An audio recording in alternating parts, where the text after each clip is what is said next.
It was 2, said Tidia, and the house was a tomb of silence, save for the faint hum of a laptop seeping through the crack under my stepson's bedroom door. My bare feet pressed against the cold hardwood floor, each step deliberate, as if I were tiptoeing through a minefield. My heart thundered, a wild rhythm that felt like it might choke me. I'd only meant to grab a glass of water, to soothe the restless ache that had kept me awake. But now, standing in the dim hallway, I was frozen, staring at that sliver of blue light. My husband, Michael, slept soundly down the hall, oblivious to the storm brewing just steps away. I should have turned back. I should have ignored it, pretended I'd seen nothing. But curiosity, that dangerous spark, pulled me closer, and that single choice unraveled everything. I'm Sarah, 39, married to Michael for 8 years. He's steady, kind, a financial planner who makes me feel safe in a world that often feels like it's teetering on the edge. His son Liam was 20 when we met, a quiet kid who lived in his own world of video games and headphones. I was never mom to him, I was just Sarah, and that was fine. I'd been divorced once before, cautious about love, and Michael felt like a second chance at something real. Liam moved out after college, and I thought that was the end of our story. But 6 months ago, he came back at 26, jobless after a tech startup in Portland imploded. He moved into our guest room to save up. Michael was thrilled, proud of his smart kid. I told myself it was temporary, but Liam wasn't the shy boy I remembered. He was taller, broader, with a quiet confidence that seemed to fill every room. His eyes lingered a little too long. His smiles carried a weight I couldn't place. I brushed it off, arrogance, I thought, harmless. That night, as I peered through the slightly open door, my world tilted. Liam sat on his bed, the laptop's glow casting shadows across his face. His expression was intense, almost reverent, as his fingers flew across the keyboard. Then I saw it, a video, not just any video, it was us, Michael and me, in moments that were meant to stay private, moments no one should have seen. My stomach lurched, the glass in my hand trembling. How long had he been watching? How had he gotten this? Worse, why didn't I scream? Why didn't I storm in and demand answers? Instead, I stood there, caught in a strange mix of fear and something darker, something that felt like intrigue. In Liam's eyes, I saw not just curiosity but a hunger, a fixation that pinned me in place. I backed away, my breath shallow, and crept back to bed, where Michael slept, unaware that our lives were about to fracture. The days that followed were torture. I avoided Liam, barely spoke to Michael. The image of that glowing screen haunted me. Liam's gaze burned into my memory. I told myself I was disgusted, but a traitorous part of me felt something else, a thrill I didn't want to name. When Liam passed me in the hallway, his arm brushing mine, my skin prickled. At breakfast, his smile was casual, but his eyes held a secret, and my breath caught. Why did a part of me feel flattered? I was a faithful wife, a good person, or so I thought. But the pull was undeniable, a dangerous current threatening to sweep me away. One night, Michael left for a business trip. Be good, you two, he teased, kissing my cheek before driving off. The house felt too big, too quiet. I busied myself in the kitchen, scrubbing already clean counters. When Liam's voice cut through the silence, we need to talk. He stood in the doorway, arms crossed, his gaze unreadable. My heart raced as he stepped closer. I know you saw, he said, a sly smile curl in his lips. What did you see? I whispered, my voice barely audible. He leaned in, his breath warm against my ear. You're even more beautiful in person.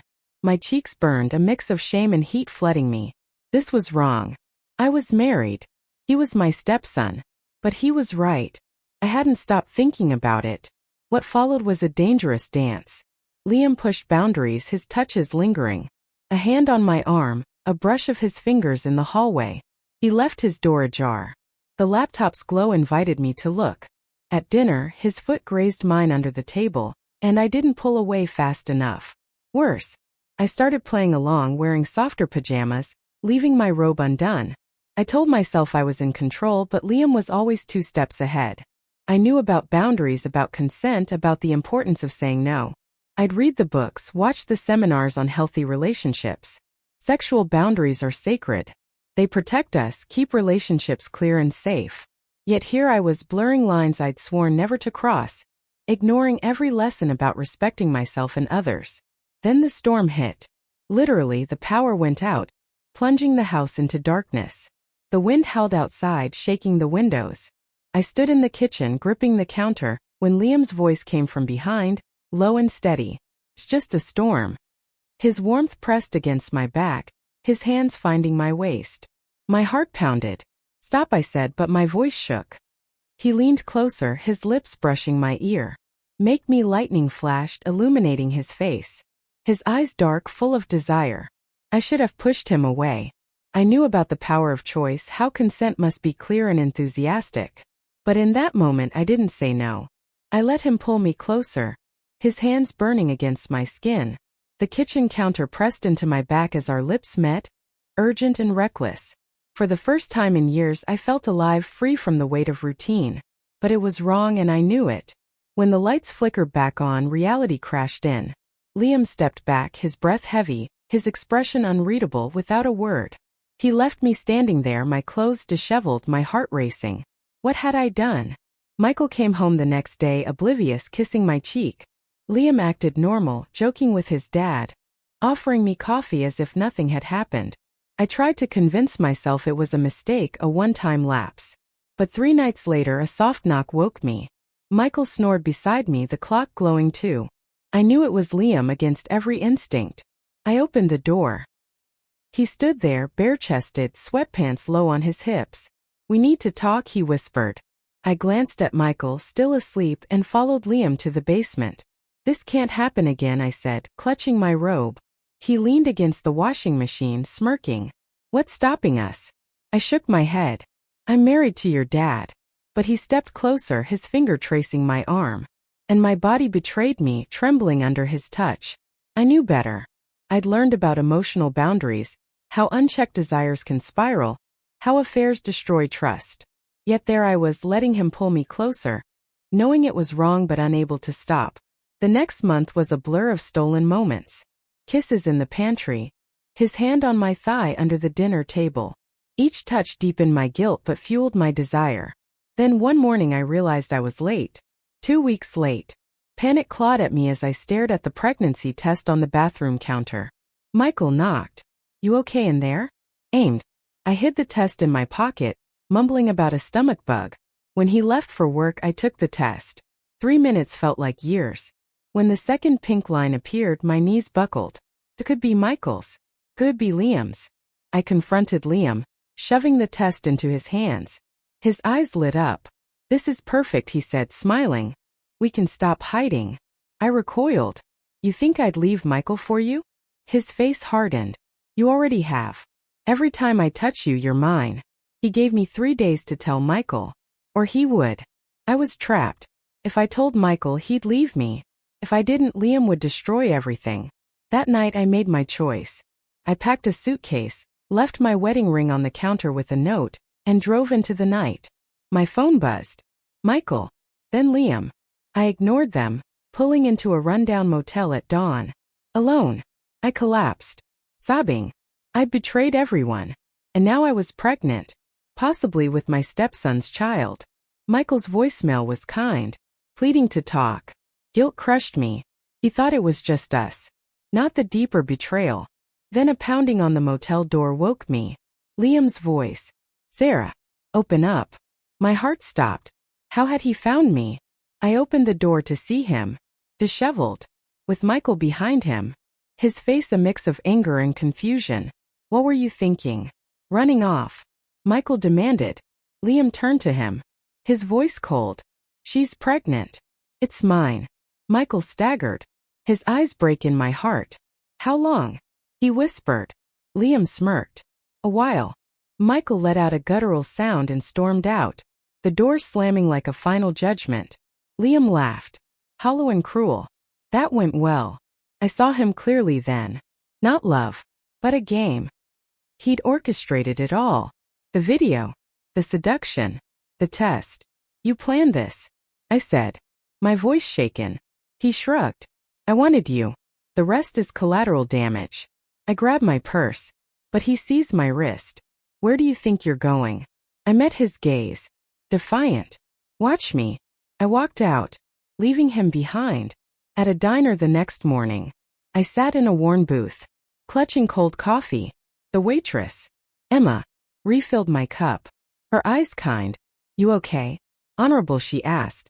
I broke down, sobbing, and told her everything. She held my hand, her grip steady. You're not alone, she said. Start over. You're stronger than you think.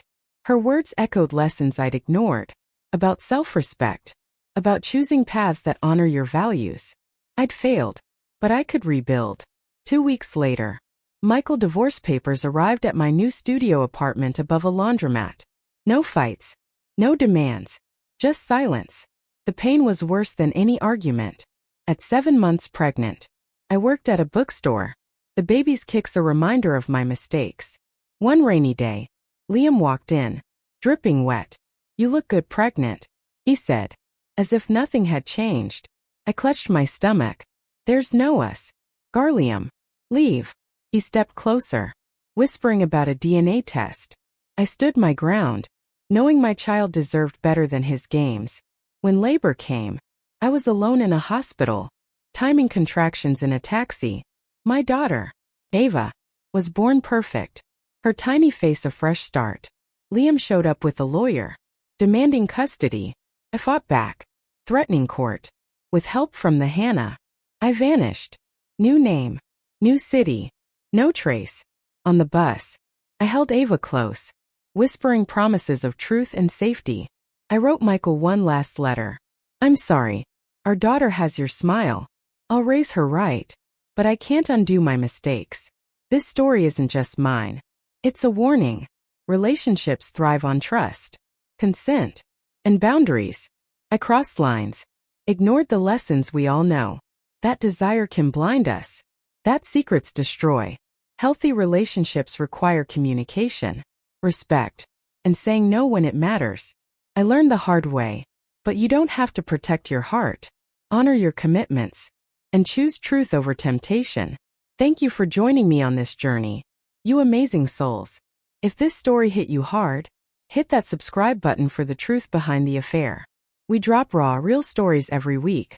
Share your thoughts below. What would you have done in my shoes? See you next time.